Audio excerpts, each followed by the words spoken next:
Vous étiez dimanche soir, c'était vous qui présentiez Enquête d'esprit. Oui. Ça, vous passez une bonne soirée le chat ou pas? Je sais qu'en ce moment, il y a peut-être des viewers qui switchent entre la commission de Betaram, la commission de François Bayrou sur Betaram et sur mon stream pour parler un petit peu de autre chose que Betaram, même si on reste un peu dans cette sphère. Mais vous passez une bonne soirée, j'espère. Plaisir de vous voir présenter cette émission. Et demain, d'ailleurs, on sera avec Émeric Pourbet, demain à 10h, qui viendra sur notre plateau pour nous rapporter son témoignage de ce qu'il a vécu à Rome pendant ces quelques jours. Gilles-William Goldnadel est avec nous. Paul Melun est là. Je sais même pas s'ils ont invité... Est-ce qu'ils ont invité un membre un mec qui a été abusé à Betaram? Je sais même pas si CNews s'est intéressé à ça. C'est pour ça que je vais écouter le sujet pour voir sous quel angle ils vont nous apporter l'information. Yohann Usaï et Joseph Massé-Scaron. Procès de Moscou à Paris. Avec le commissaire de la Révolution, le commissaire du peuple, comment on disait? Commissaire de la Révolution. Paul Vanier. Alors, je vous assure, ce monsieur Paul Vanier, il y a un côté... Il est très bien. Moi, j'ai écouté ça pendant quelques minutes, et même plus longtemps que ça. Il y a vraiment un côté procès de Moscou dans ces commissions d'enquête lorsqu'elles sont dirigées par la France Insoumise. Et d'ailleurs, monsieur Bayrou était venu précisément avec le livre « La Meute ». Qu'il avait mis en... Il l'a brandi même. Exactement, qu'il avait mis en évidence. Et il l'a brandi et nous allons voir la séquence. Alors, il a dit que c'était un excellent livre, La Meute, mais il n'a pas tort. D'ailleurs, ce monsieur Paul Vanier, et comment dire, on rapporte ses propos dans ce livre, et écoutez ce que disait le Premier ministre. Monsieur Vanier, je connais parfaitement votre méthode qui commence à apparaître de manière absolue. D'ailleurs, cette méthode, elle est exactement décrite dans cet excellent livre dans lequel vous êtes analysé et cité.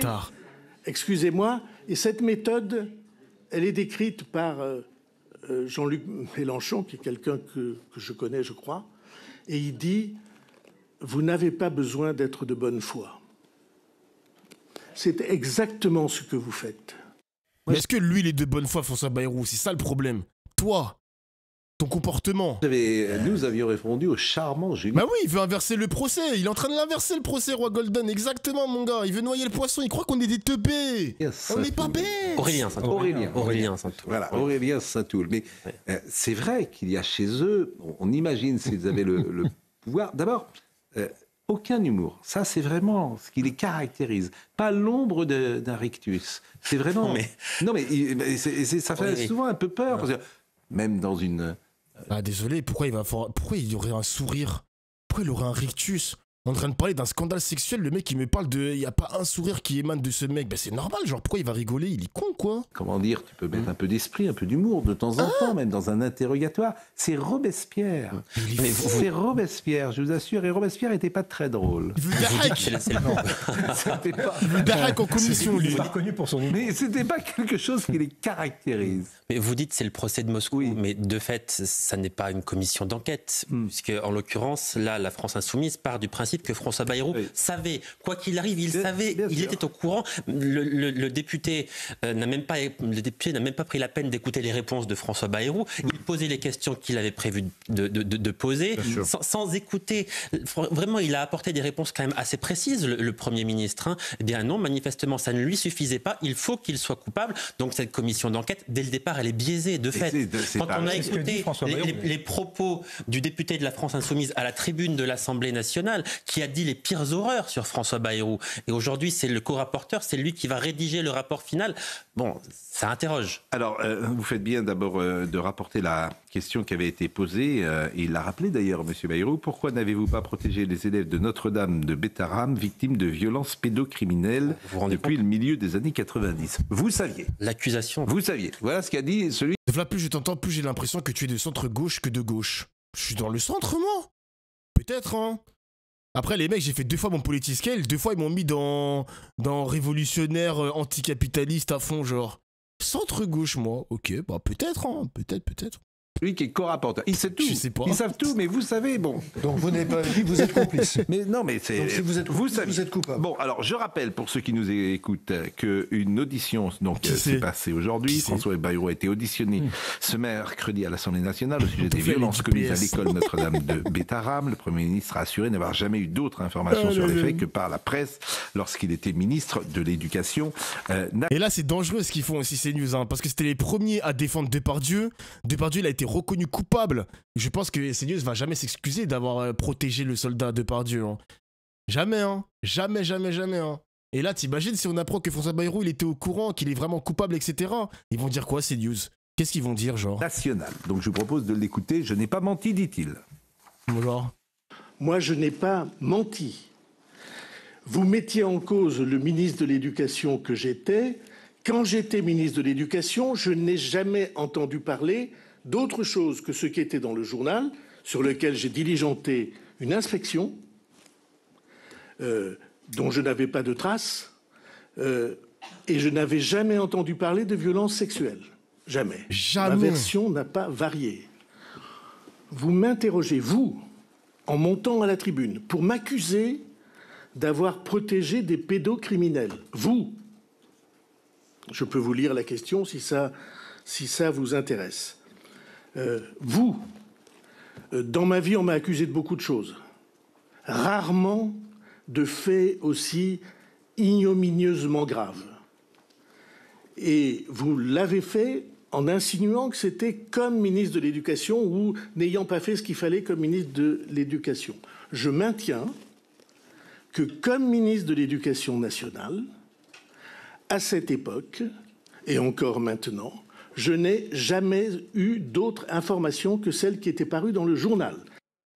Tout le climat politique aujourd'hui, vous imaginez un député accuser François Bayrou d'avoir couvert des gestes pédocriminels. Sans preuve. Préciser. Le niveau du débat aujourd'hui est effrayant d'ailleurs. Parce que... Attention les mecs, je vous rappelle qu'on se base sur ce que Mediapart a révélé quand même. Donc Paul Vianney, il s'appuie sur ça. Ce sont des accusations extrêmement graves. Extrêmement grave. Et François Bayrou d'ailleurs l'a rappelé, et il a rappelé aussi que dans les conclusions du rapport de l'inspection qu'il avait diligenté, il n'y avait pas d'éléments qui à l'époque lui permettaient de savoir qu'il y avait des actes de sa propre fille qui se déroulaient là-bas. Ouais. Par conséquent, l'accusation elle est d'autant plus infondée qu'il n'avait effectivement manifestement pas l'information. Et il a rappelé que lui, il avait dans toute sa vie d'homme et d'homme politique dénoncé la pédocriminalité. Il l'a fait d'ailleurs, il y a des preuves. Il l'avait même fait dans un débat, je crois, face à Daniel Cohn-Bendit aux élections européennes. Il n'a même pas se justifier, en fait. On n'a même pas se justifier là-dessus. Alors écoutez, le deuxième passage, j'ai été sali, dit-il. Ah mais c'est ouf quand même, parce qu'à chaque fois que la France Insoumise est dans une commission, t'auras CNews qui va toujours défendre l'accusé. C'est un truc que j'ai remarqué à chaque fois, les gars. Genre, c'est systématique. C'est leur premier réflexe. Et depuis 4 mois, je suis quotidiennement sali. Putain. Je suis quotidiennement diffamé avec des affirmations qui reposent en grande partie sur le témoignage de cette dame, contre laquelle je n'ai rien, je n'ai jamais rencontré, ou si, une fois peut-être, elle est venue me dire bonjour, comme elle le dit dans cette rencontre. Donc je dis que l'affirmation qu'elle a faite sous serment devant vous est une affirmation qui ne peut pas tenir, qui ne peut pas être acceptée. Et donc je dis que cette affirmation est une affabulation, sous serment. Alors, de qui parle François Bayrou? Il parle d'une ancienne enseignante de Bétarame, Françoise Gulung, qui affirme que François Bayrou... On avait écouté son intervention tout à l'heure sur BFM TV d'ailleurs. Et son épouse avait été alertée en cas de violence. Il a rappelé quand même, François Bayrou, que son épouse n'a jamais été professeure à Bétarame. Elle est allée pendant 9 mois, 1 heure par semaine, faire de l'éveil religieux. Donc on sait ce que c'est. On a tous été parfois dans des établissements privés. Et il y a une personne, généralement d'ailleurs c'est une femme, qui vient faire la catéchèse le mercredi matin. Et elle vient 1 heure par semaine. Donc elle a... regard assez lointain sur l'établissement. Forcément, elle n'est pas dans cet établissement en permanence. Donc, il a rappelé cela. Je ne sais pas si vous avez des réactions à proposer ou on peut écouter. La sœur. Oui, moi je trouve que le Premier ministre, on lui fait vivre véritablement un chemin de croix.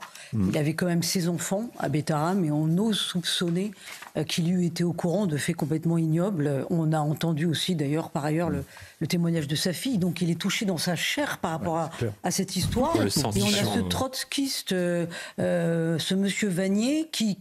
Ils ont dit quoi ces enfants? En gros, alors les enfants de... Alors sa fille, les mecs, sa fille n'incrimine pas François Bayrou, mais la fille était au courant qu'il s'est passé des choses horribles à Bétarame, sans citer le nom de son père, genre. Ils veulent asticoter encore, enfin il y a un côté inhumain. Oui. Secondo, il y a le côté de la limite de ce genre de commission d'enquête parlementaire, parce qu'on met sur le grill un Premier ministre, alors que ça ne touche absolument pas à la bonne marche de l'État et à l'exercice de ses fonctions. Et troisièmement, François Bayrou a dit lui-même qu'il pensait qu'il était autant mis sur le grill parce qu'on lui faisait payer sa dimension catholique. Oui. Et je pense qu'il n'a pas tort, parce que Paul Vanier, quand même, ne se cache pas de vouloir supprimer l'école libre privée sous contrat. Je suis à 100%.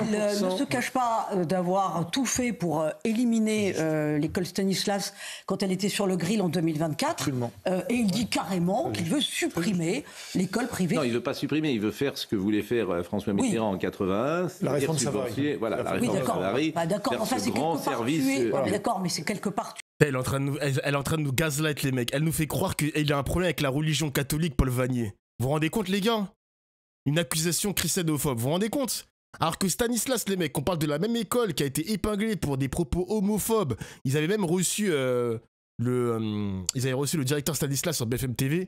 Il avait refusé de répondre si les lois catholiques étaient supérieures à celles de la République. Il a refusé de répondre à la question. Vraiment, ce plateau, les raccourcis. Vous voyez, les gars, pourquoi c'est intéressant comme exercice d'écouter CNews? Pour faire preuve de discernement, pour comprendre les enjeux, pour comprendre la manipulation. La meuf, elle arrive sur le plateau pour te dire que Paul Vanier, c'est difficile à prononcer, a un problème avec la religion catholique. C'est pour ça qu'il attaque François Bayrou. C'est une dinguerie, les mecs. C'est une dinguerie, genre. Tuer l'ADN de l'école catholique. Voilà, tout simplement. Voilà pourquoi je veux regarder ces émissions. Voilà pourquoi. Voilà. Que l'école privée, en fait, soit... Mais ne soit plus sous contrat.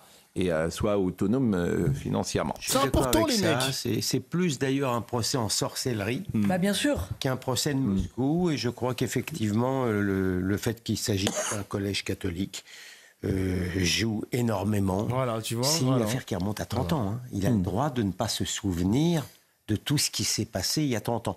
Enfin, j'ai beaucoup aimé l'épisode de la meute. Et je pense que ça ressemble un petit peu à l'arroseur arrosé. Écoutons un dernier passage sur les violences de Bétarame. Et c'est le Premier ministre qui parle. C'est la chaîne d'information avec le plus d'audience en France. Rendez-vous compte comme c'est grave. D'ailleurs, les mecs... D'ailleurs, les amis, ils dépassent le million de téléspectateurs.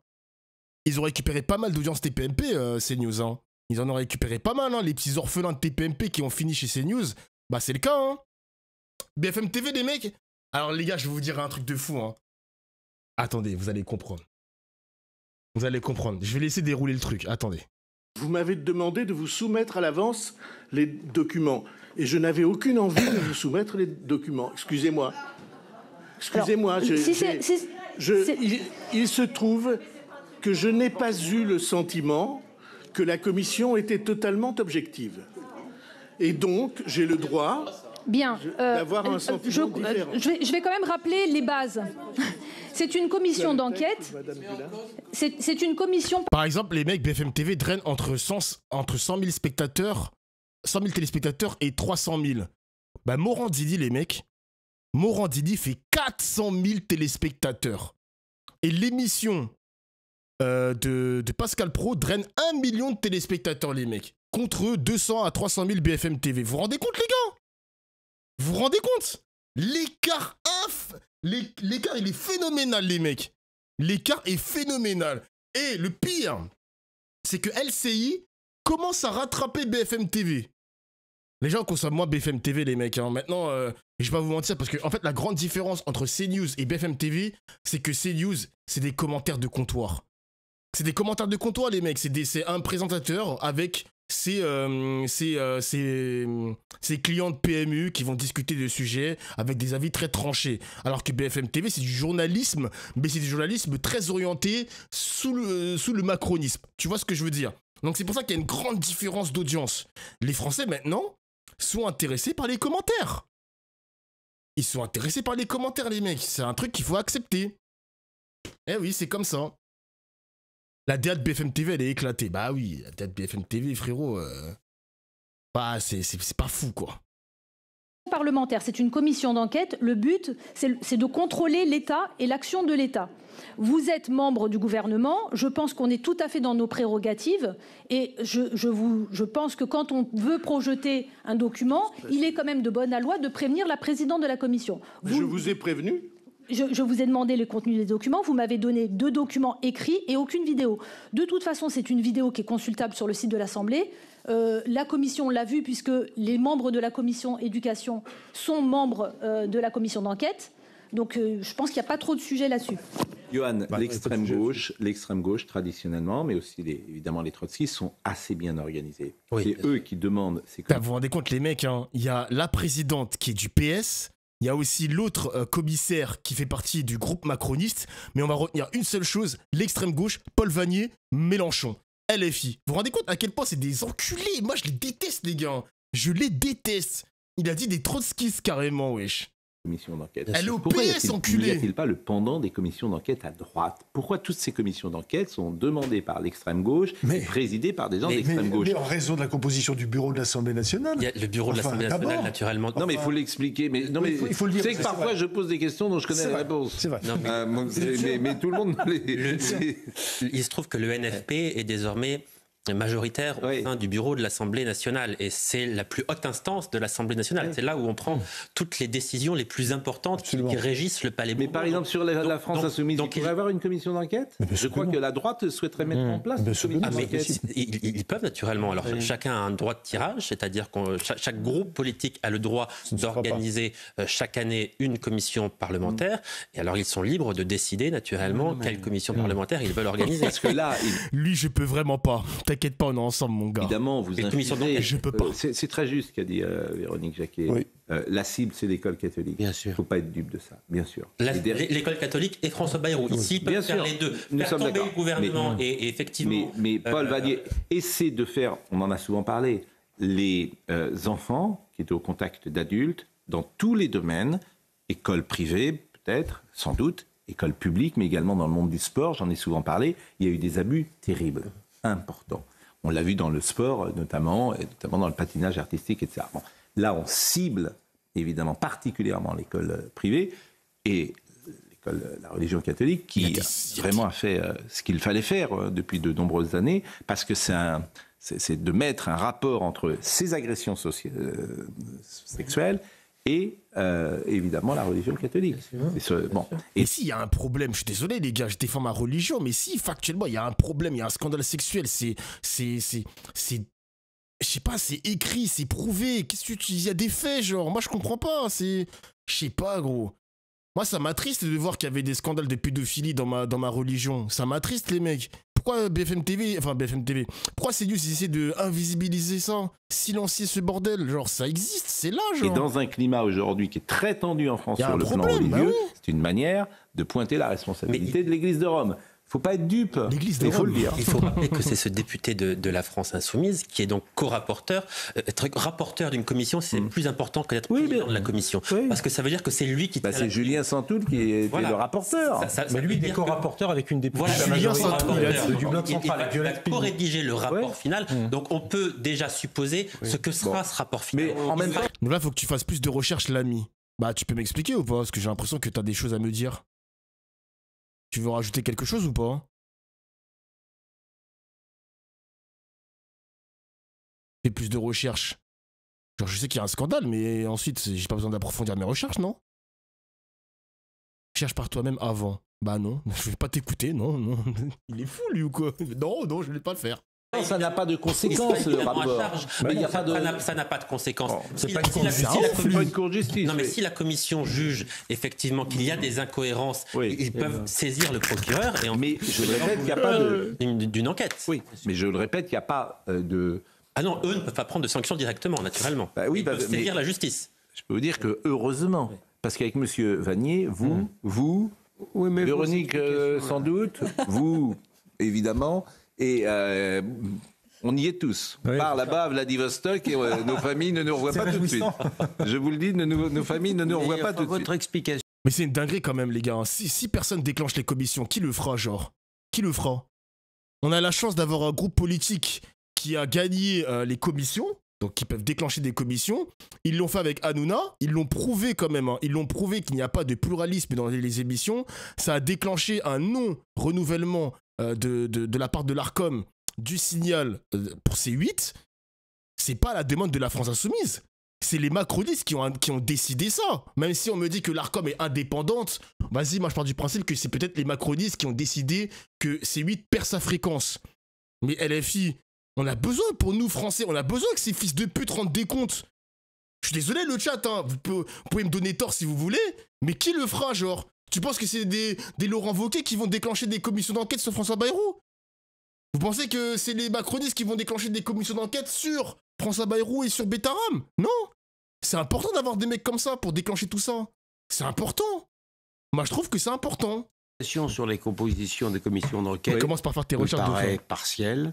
Je pense que la gauche est plus entreprenante que la droite. Oui, vous avez parfaitement raison.